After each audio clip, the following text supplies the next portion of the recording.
તો એ જ રહેશે કે અમને વર્કર બહેનોને વર્ગ 3માં અને હેલ્પર બહેનોને વર્ગ 4માં સમાવેશ કરો. બસ આ મુખ્ય માંગ છે અમારી, અને સંતોષ થશે નહીં ત્યાં સુધી અમારી આ લડત ચાલુ જ રહેશે. એ સરકારને દેખાઈ રહ્યું છે તો સરકાર કેમ માનવા તૈયાર નથી?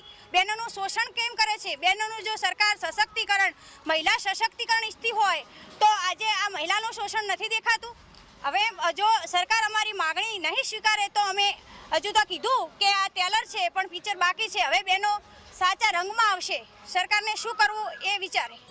જે પાયાનું ઘડતર કરે છે આંગણવાડીની બહેનો, જે અત્યારે એમાંથી કોઈ કલેક્ટરે બની શકશે ને મુખ્યમંત્રીએ બની શકશે.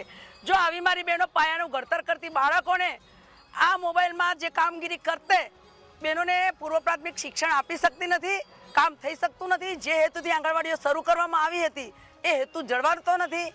માટે કરીને આજે આંગણવાડીની બહેનો માનસિક રીતે ત્રાસીને હડતાલ કરી રહી છે, ને કે કોઈ ખુશી ખુશી.